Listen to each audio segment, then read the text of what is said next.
Tonight, a University of Washington student dies on campus after slipping on ice. And an update on the situation at University of Idaho. Plus, the Super Bowl's impact on local businesses. Murrow News 8 starts now. From the Northwest Public Broadcasting Studios on the campus of Washington State University, this is Murrow News 8.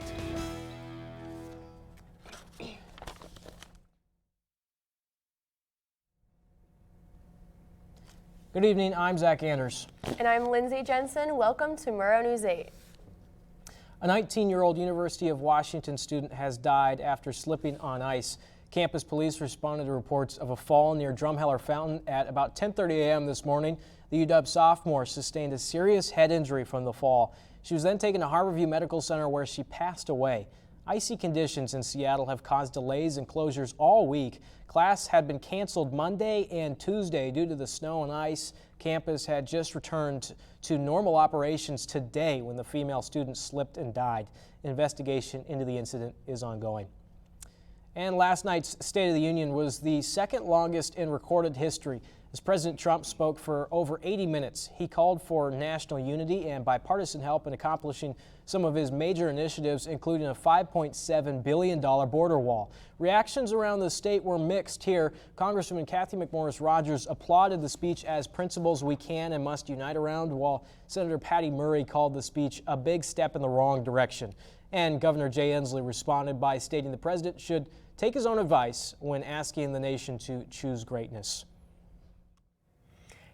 University of Idaho President Chuck Staben says the alert sent to University of Idaho students was only for safety precautions not to harm Denise Bennett's reputation or to stop the student organization's sit-in. The alert sent January 30th noted that Bennett had admitted to the police that she had used meth and had access to firearms. The alert referenced a police report that allegedly used meth the previous day. Many colleagues argue that the inclusion of Bennett's alleged meth use and unnecessary and actually intended her to harm characters said because meth is associated with a lack of impulse control and violence, he felt the need to protect those who may be at risk. Pullman Regional Hospital wants to expand its facilities to create new simulation labs, doctor offices, and centers for children and women's health. Hospital board members will vote tonight whether or not to place the $40 million project on special election ballot in spring. If approved, Pullman residents will see an average of 99 cents increase per $1,000 of assessed property value. When we come back, we'll look at the Super Bowl impact on local businesses.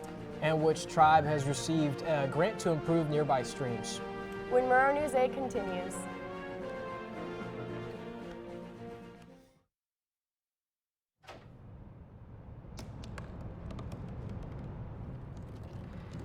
They said I couldn't dream.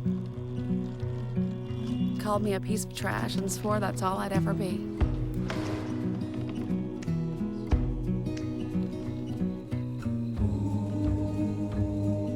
Said a bottle couldn't see the ocean.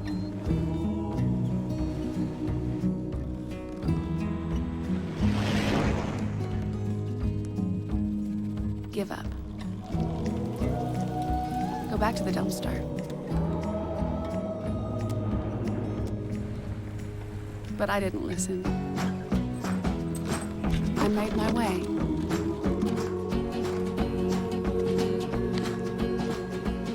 And now, I am what I've always wanted to be.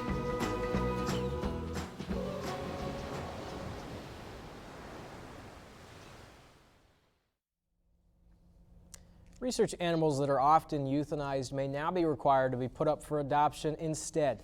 Under a new proposal by state lawmakers, this morning a Senate hearing in Olympia received strong support from animal advocates hoping to give former test animals an easier path to adoption. There are only a handful of animals in state laboratories in Washington State, including WSU, UW, and the Fred Hutchinson Cancer Research Center. Many of the animals used are cats and dogs. Beagles, in particular, are used because of their small size and good temperament. When the research ends, the animals are often euthanized, and proponents of the bill say this is inhumane. If passed, any facility that conducts research on cats or dogs would have to offer their animals to a rescue organization before euthanizing them. The bill had no one testify against it and is expected to get a committee vote in the coming weeks. WSU parking permits costs may increase another 3% this summer if approved by President Schultz. Transportation services say that this will help the $2.6 million maintenance on roads and parking garages over the next 5 years. They also want to put that money toward bike and pedestrian trails on campus to help with the overflow parking. Residents continue to feel unsatisfied with the Sunday's Super Bowl. The defensive battle resulted in Tom Brady's winning a ring for the 6th time. Justin Spinney talked to local businesses about how the disinterest in the Super Bowl affected them. I thought it was the biggest pile of steaming garbage I have ever witnessed. Super Bowl 53, or as it is now more affectionately known, the Super Bowl. Super Bowl Sunday is often a day local businesses such as bars and pizza places look to as a day with high sales numbers. Claire Sullivan, a bartender at the Coug, said this year's sales fell off. I would say we were at like a third capacity. By the end of the game, like when it was getting slow, probably like a third of those people left. Jason Hedgecoth, manager at Pizza Perfection, told me that pizza orders were light to begin with and really fell off after halftime.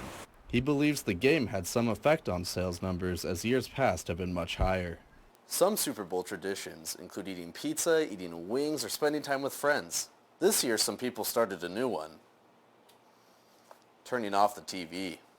I actually left for like an hour in the middle because I was like not interested, and I went and did something else for an hour. I think the longest pass was to Gronkowski for like, what was it, 15, 20 yards.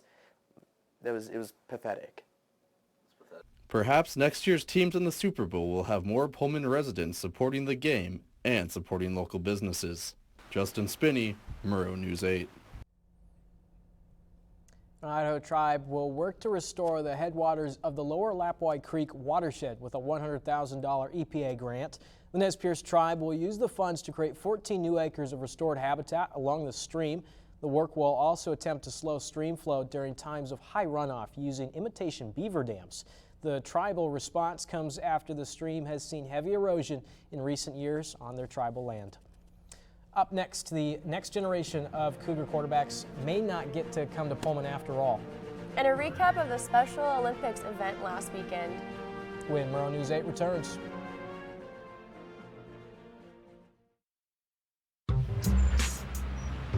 I'm one unlucky guy.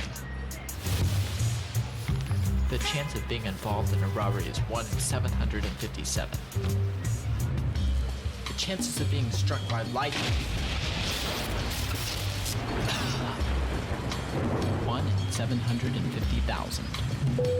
Please fasten your seatbelts for unexpected turbulence. The chances of being a victim in an airline crash 1 in 29 million. Hey, could I get some peanuts? The chances of being involved in a car crash are far greater than lightning strikes and plane crashes. And if you are texting while driving, your risk of crash increases 23 times. Now, I may be an unlucky guy, but I don't have to be part of that statistic, and neither do you. Drive responsibly.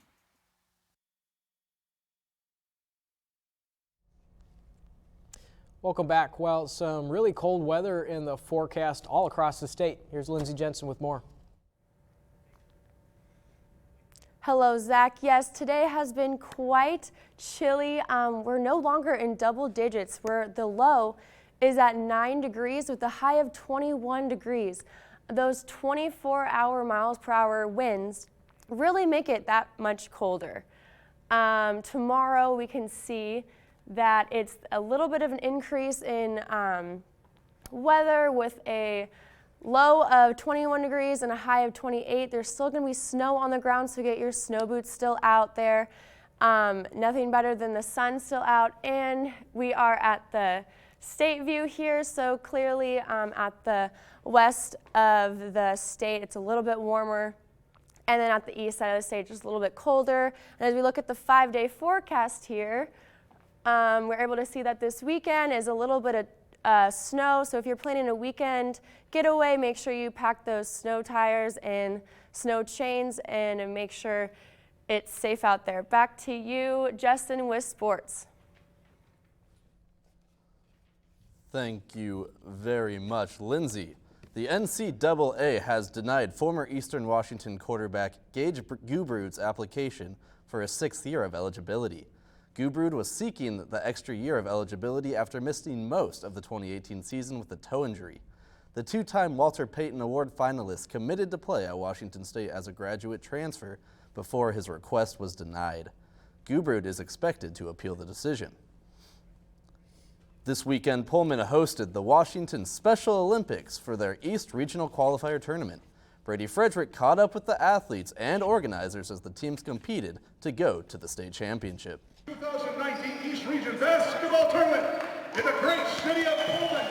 I'm super excited. This is my 8th year playing for Special Olympics. On February 2nd, athletes from Moses Lake to Cheney traveled to Pullman to compete in the 2019 East Regional Special Olympics Basketball Tournament. Organizers and coaches set up games for hundreds of athletes and received help from WSU student volunteers to run the scores table, prepare lunches, and even referee. I thought it'd be a fun opportunity to get some community service and help out for a good cause. With 5 games going on at once, plus an additional 6th court for the skills challenge, these athletes are fitting in as much basketball as they can from 9 to 4. Throughout the day, these teams are going to be working hard to advance in their brackets and hopefully bring home some hardware. Hopefully to win gold to go to state.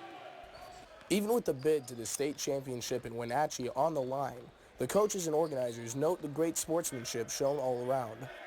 You'll see an athlete who will actually congratulate their opponent for making a basket. Players, they help each other up. They say congratulations when somebody makes a shot. It's just a really fun thing to watch. While players competed to win, the Spokane Wolfpack played to memorialize teammate Andrew Vathis, who was killed by a car while crossing the street on January 26th. Athletes who congratulate the opponent for making a good play or a basket, he was one of those guys. And he was always encouraging people, and so he's going to be really, really, truly missed. Because of his character and spirit, the team chose to forgo his memorial service on Saturday morning so that they could honor his legacy on the court. Brady Frederick, Murrow News 8.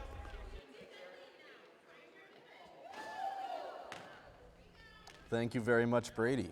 And brace yourself for some bad news now, as this weekend the WSU men's and women's basketball teams both took on the USC Trojans. At home, the men started down 47-33 at half, but were able to keep the game close due to a 51-point second half led by Robert Franks Jr.'s 25 points in the game.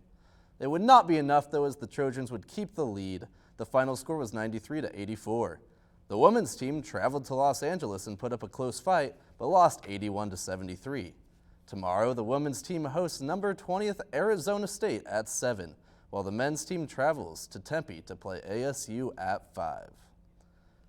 We will be right back on Murrow News 8.